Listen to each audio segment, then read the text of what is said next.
বাংলাদেশের গণমানুষের সংগঠন শহীদি কাফেলা বাংলাদেশ জামাত ইসলামী কেন্দ্রীয় সহকারী সেক্রেটারি জেনারেল, বাংলাদেশের মুক্তিকামী মানুষের প্রিয় সংগঠন ইসলামী ছাত্র শিবিরের সাবেক কেন্দ্রীয় সেক্রেটারি জেনারেল, কুমিল্লার কৃতি সন্তান, আজকের এই কচুয়ার ওলামা সম্মেলনের প্রধান অতিথি জননেতা মাওলানা আব্দুল হালিম আমাদের ওলামা সম্মেলনের প্রধান অতিথি হিসাবে উপস্থিত হয়েছেন।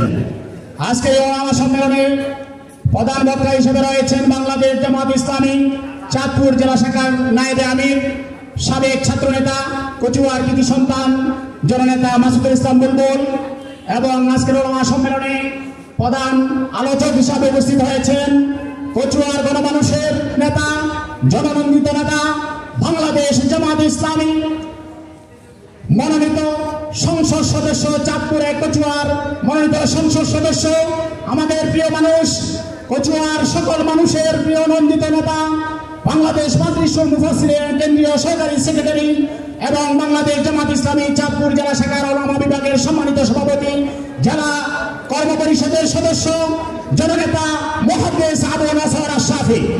আজকের এই অনুষ্ঠানে সভাপতিত্ব করছেন বাংলাদেশ জামাত ইসলামীর যে প্রার্থী রয়েছে, যদি আমরা তার সাথে আজকে তুলনা করি তাহলে আমরা দেখতে পাবো যে মুহাদ্দিস আবু নাসর আশরাফি যদি বিজয়ী হয়, এই কচুয়াতে কোনো চাঁদাবাজি হবে না, এই কচুয়াতে কোনো সন্ত্রাস থাকবে না, এই কচুয়া হবে ইসলামের কচুয়া, এই কচুয়া হবে আল কোরআনের কচুয়া।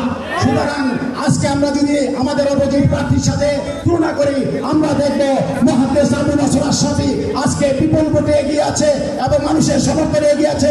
ইতিমধ্যেই আমরা মুহাদ্দিস আবু নাসর আশরাফিকে নিয়ে যে গণসংযোগে আমরা বিভিন্ন গ্রামে পাড়া মহল্লায়, কচুয়ার প্রতিটি বাজারে, প্রতিটি প্রতিষ্ঠানে, কানায়, বিভিন্ন জায়গায় আমরা যখন গিয়েছি, মানুষের ব্যাপক সমর্থন, আমাদের মা বোনদের ব্যাপক সমর্থন আমরা দেখেছি।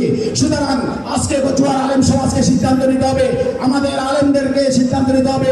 এই কচুয়া হচ্ছে ইসলামের নগরী, এই কচুয়ায় রয়েছে কারি ইব্রাহিম সাহেবের উজলানি মাদ্রাসা, চিনিবিজড়িত কচুয়া মাদ্রাসা, অগণিত মাদ্রাসা এই কচুয়ায় রয়েছে, অগণিত আলেম ওলামা এখানে রয়েছে।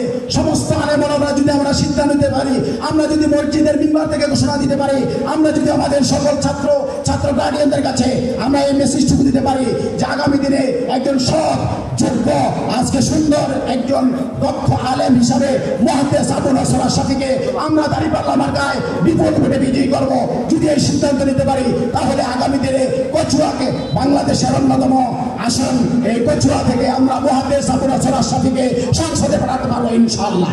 সুতরাং আজকে আমাদের এই আলেম ওলামা সমাবেশ থেকে সিদ্ধান্ত নিতে হবে যে আমরা সবাই মুহাদ্দিস আবু নাসর আশরাফি হয়ে যাব। আমরা সৎ, যোগ্য এবং আমাদের একজন আদর্শ দক্ষ একজন আলেমকে আমরা এমপি হিসাবে কচুয়া থেকে আমরা সংসদে পাঠাবো, এই সিদ্ধান্ত নিতে হবে আজকের এই সমাবেশ থেকে। সম্মানিত উপস্থিতি, আমি আপনাদেরকে আহ্বান করবো যে আসেন, আমরা যারা এখানে রয়েছি, আমরা কোনো ভেদাভেদ নিজেদের মধ্যে না রেখে আমরা যদি সত্যিকারে হিসাবে নিজেদেরকে আজকে নিজেদেরকে ভূমিকা পালন করতে চাই, আমরা যদি মনে করি যে এই ইসলাম হচ্ছে একটি পূর্ণাঙ্গ দ্বীন এবং জীবন ব্যবস্থা, Quran, there is no doubt in holy Quran, এই কোরআনের মধ্যে কোনো সন্দেহ নেই। সুতরাং কোরআনের সমাজ প্রতিষ্ঠার জন্য, আগামী দিনে ইসলামকে বিজয়ী করার জন্য, কোরআনের রাষ্ট্র প্রতিষ্ঠার জন্য আমাদের একটি সুযোগ এসেছে। এই সুযোগটাকে এবছর আমরা কাজে লাগাতে হবে। এই জন্যে আমরা সকল মানুষের কাছে মুহাদ্দিস আবু নাসর আশরাফির যোগ্যতা, দক্ষতা, সততা আর তুলে ধরতে হবে এবং কচুয়ার সকল মানুষের কাছে ইসলামের দাওয়াত পৌঁছে দিতে হবে, কোরআনের দাওয়াত পৌঁছে দিতে হবে। বাংলাদেশ জামাত ইসলামীকে আজকে আমরা প্রমাণ করেছে রাকসু, জাকসু এবং চাকসু সারা বাংলাদেশে এখন বিজয়ের মাধ্যমে প্রমাণিত হয়েছে। আগামী দিনে মুহাদ্দিস আবু নাসর আশরাফি সহ জামাত মনোনীত ইসলামী দল মনোনীত প্রার্থীরাই বাংলাদেশে বিপুল করে বিজয় হবে এবং আগামী দিনে বাংলাদেশ হবে ইসলামের বাংলাদেশ, বাংলাদেশ হবে কোরআনের বাংলাদেশ।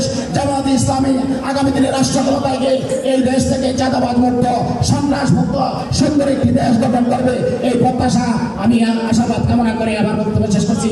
আসসালামু আলাইকুম ওয়া রাহমাতুল্লাহি ওয়া বারাকাতুহু।